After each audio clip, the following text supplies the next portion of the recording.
नमस्कार दोस्तों, मैं हूं जितेंद्र। स्वागत है आप सभी का आपके YouTube चैनल पर। देखिए, आज मैं जिस मेडिसिनल प्लांट के बारे में आपको बताने वाला हूं, ये बहुत ही अच्छा मेडिसिनल प्लांट है। तो वीडियो पूरा देखिएगा दोस्तों, आपको बहुत ज़्यादा जानकारी मिलेगी। इसको कैसे लगाना है, इस प्लांट को, ये कौन सा प्लांट है, इसके बारे में मैं आपको सारा बताने वाला हूँ। तो चलिए वीडियो शुरू करते हैं। ये देखिए दोस्तों, ये सतावर का प्लांट है। सतावर की बेल या सतावर का प्लांट बोल सकते हैं। और देखिए, इसके पत्ते इस तरह से होते हैं, ये देखिए। और इसमें कांटे भी होते हैं, बहुत ज़्यादा कांटे होते हैं इसमें। तो इसको आप बहुत ध्यान से इसको आपको हैंडल करना है।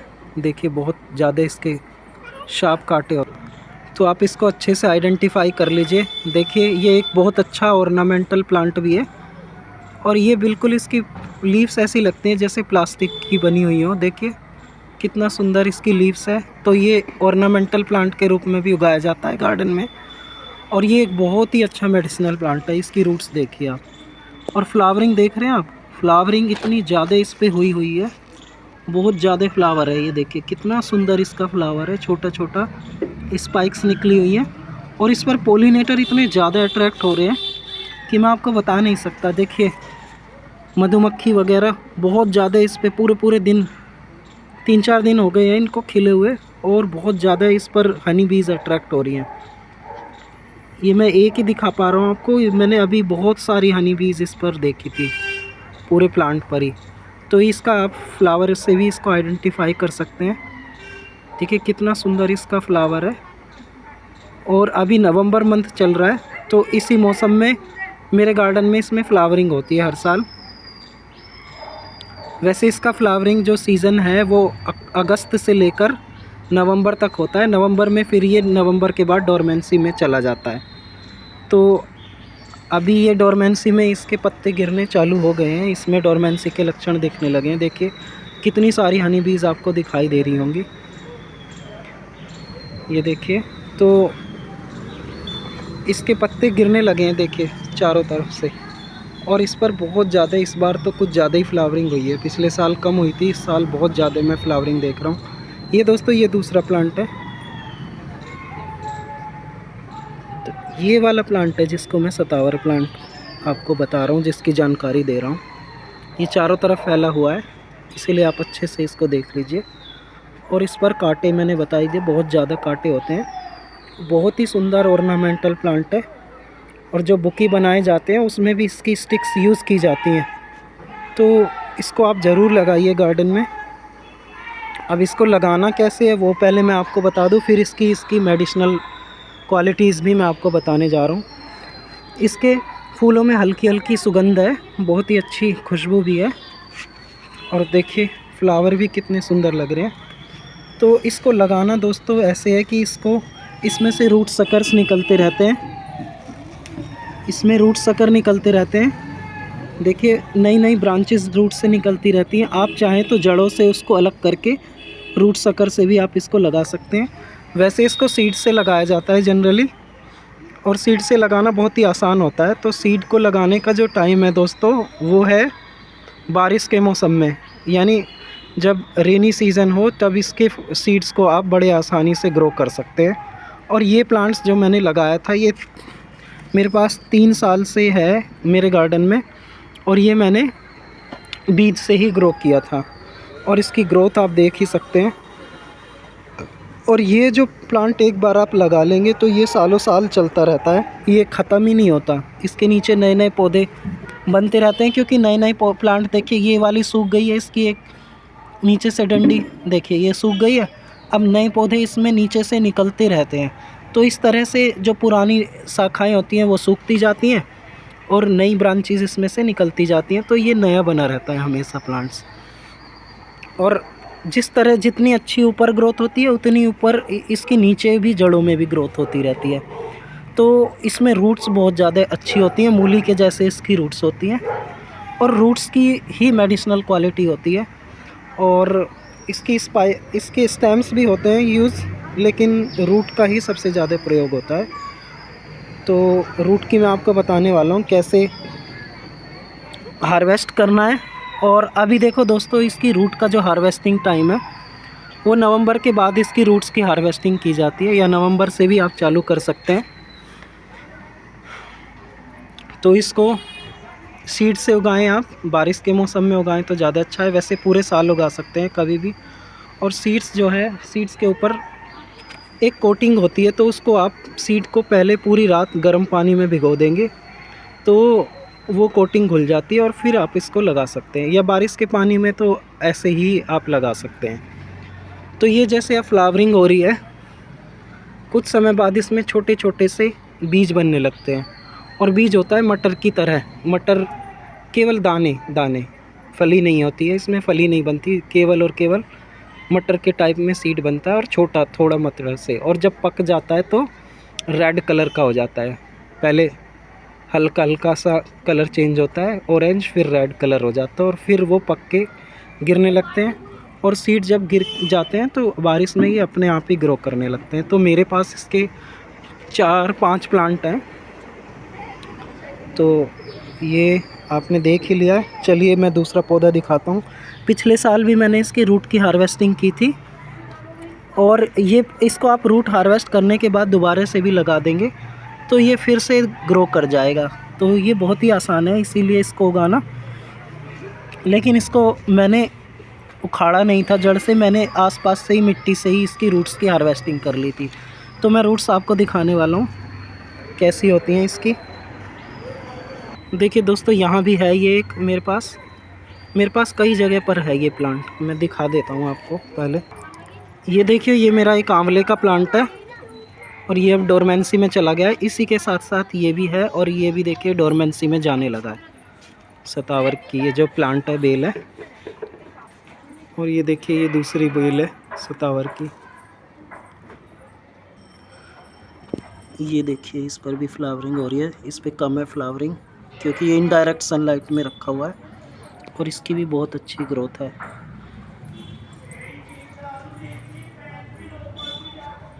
तो दोस्तों, आपने प्लांट को आइडेंटिफाई कर लिया और इसको कहीं भी उगाया जा सकता है। ये गर्मी सर्दी हर तरह के मौसम में, सर्दी में थोड़ा डोरमेंसी में चला जाता है, गर्मियों में इसकी बरसात से लेकर और अक्टूबर नवंबर तक इसकी अच्छी ग्रोथ होती है। नवंबर में इसमें फ्लावरिंग होती है और फिर जनवरी फरवरी तक, मार्च तक इसमें सीड्स बन जाता है। अप्रैल में बीज पक जाता है, और अप्रैल मई में, और उसके बाद आप इसको बरसात में फिर से सीड से ग्रो कर सकते हैं। और चाहें तो आप शक्कर से भी ग्रो कर सकते हैं। अब शक्कर कैसे आपको निकालना है, देखिए ये मेरा जो छोटा सा एक प्लांट है, ये 2 साल पुराना प्लांट है, और ये देखिए एक छोटे से 7 इंची के पॉट में ही लगा हुआ था। तो ये पॉट टूट गया था, तो मैंने इसकी रूट्स को हार्वेस्टिंग कर लिया है। तो देखिए बहुत सावधानी से इसकी रूट को हार्वेस्ट करना है क्योंकि इसमें कांटे होते हैं, तो ग्लव्स का ज़रूर यूज़ करें। तो मैं आपको रूट्स दिखा देता हूँ इसकी। ये देखिए दोस्तों, ये इसकी रूट्स हैं। तो ये देखिए, ये बिल्कुल मूली की तरह से होती हैं।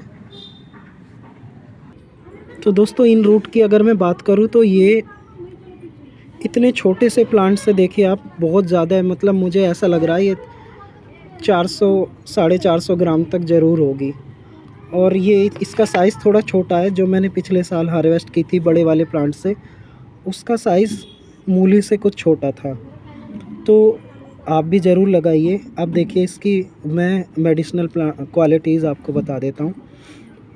तो दोस्तों, ये प्लांट बहुत ही अच्छा मेडिसिनल प्लांट है और इसकी रूट को ही यूज़ करा जाता है। तो देखिए रूट पे से ऐसे एक जो ये इसकी स्किन है, ये उतार देते हैं हम चाकू की सहायता से, और ये वाइट कलर में हो जाती है। और इस तरह की आप धूप में सुखा लीजिए, हल्की धूप में, या इनडायरेक्ट सनलाइट में भी सुखा सकते हैं। ये देखिए इस तरह से अब ये सुखाई जा सकती है धूप में। इसको अच्छे से वॉश कर लेंगे हम, मिट्टी हटा देंगे, और फिर ये सुखाने के लिए तैयार हो जाएंगे। तो मैं इसकी मेडिसिनल क्वालिटी बता दूं आपको दोस्तों, ये इस प्लांट में बहुत ज़्यादा विटामिन ए पाया जाता है। तो ये आँखों के लिए बहुत अच्छा होता है। अगर आपको चश्मा लगा हुआ है आँखों में दर्द रहता है, रात में कम दिखाई देता है या रतौंधी रोग है, तो उसके लिए ये रामबाण औषधि है। दूसरा, फीमेल्स के रिप्रोडक्टिव ऑर्गन्स और डिसऑर्डर्स, महिलाओं को जो होने वाली समस्याएं हैं, जैसे सफ़ेद पानी की या कमर कटने की प्रॉब्लम होती है, जिसे लिकोरिया भी बोलते हैं, उसके लिए भी एक रामबाण औषधि है दोस्तों।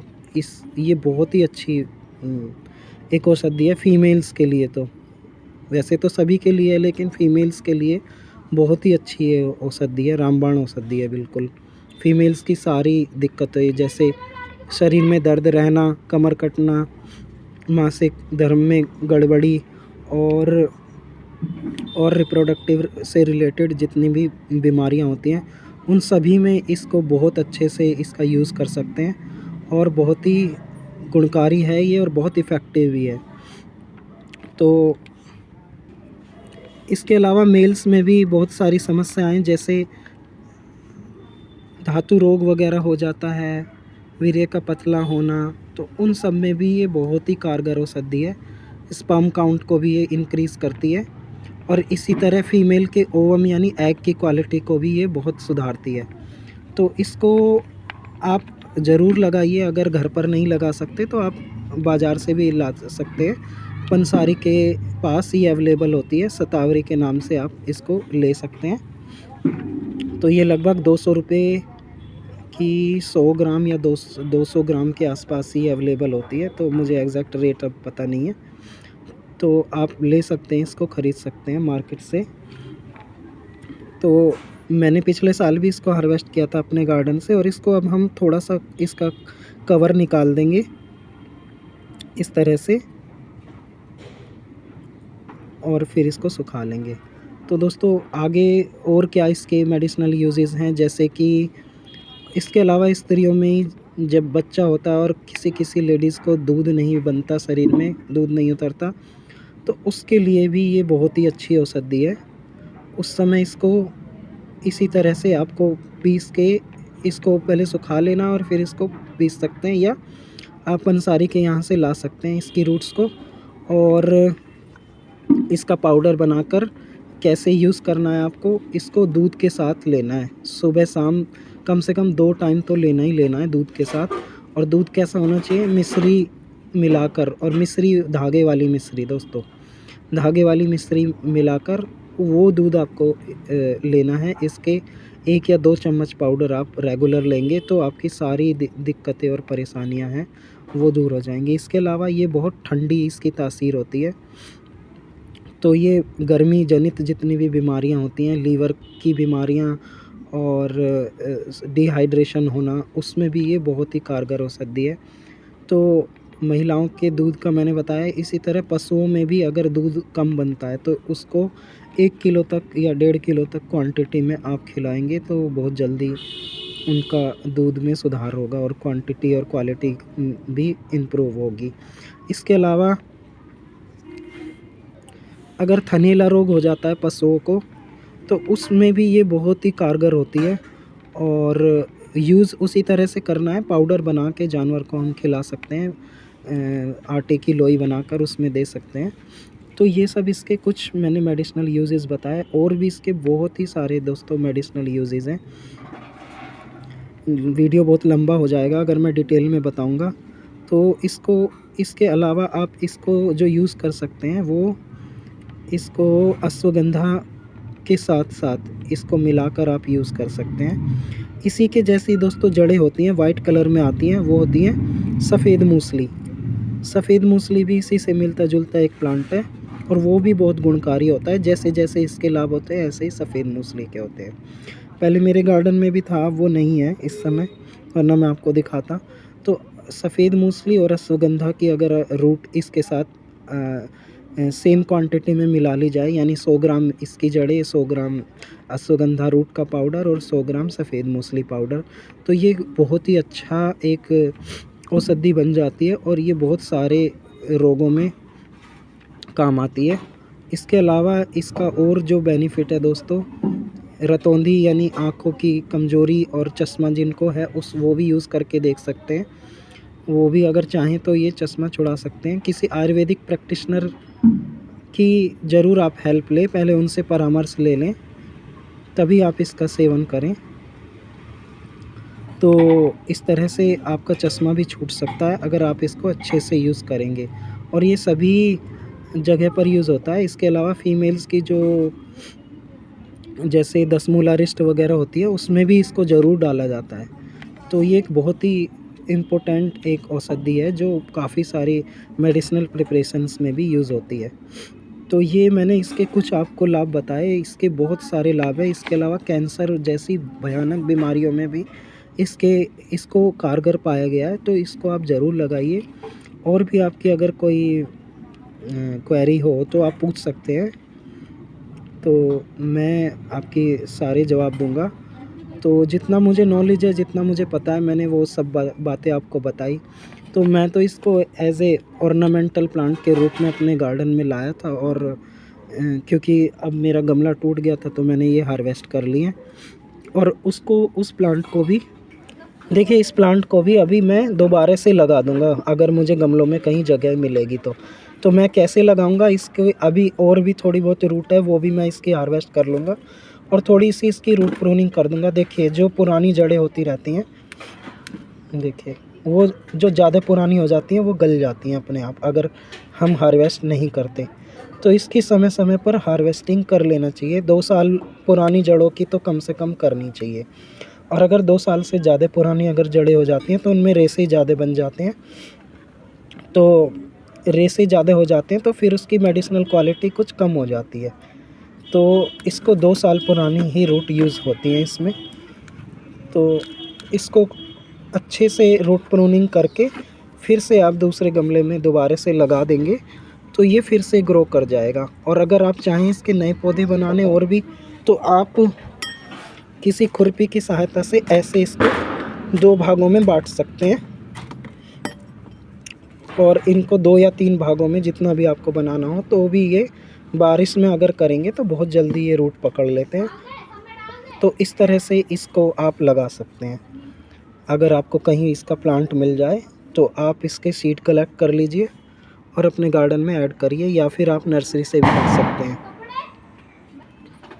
तो दोस्तों, इस तरह से आप इसको ज़रूर लगाइए। तो आपको अगर जानकारी अच्छी लगी हो तो वीडियो को लाइक शेयर सब ज़रूर करिएगा, और चैनल को सब्सक्राइब भी ज़रूर कर लीजिए, क्योंकि ऐसी ही अलग अलग मेडिसिनल प्लांट के बारे में मैं वीडियो बनाता रहूँगा। और अगर आपकी कोई क्वेरी है या आप किसी और प्लांट पर वीडियो चाहते हैं तो वो भी आप कमेंट बॉक्स में कमेंट कीजिए, मैं बताऊँगा आपको। तो मिलते हैं अगली वीडियो में, तब तक अपना ध्यान रखिएगा। नमस्कार, थैंक्स फॉर वॉचिंग।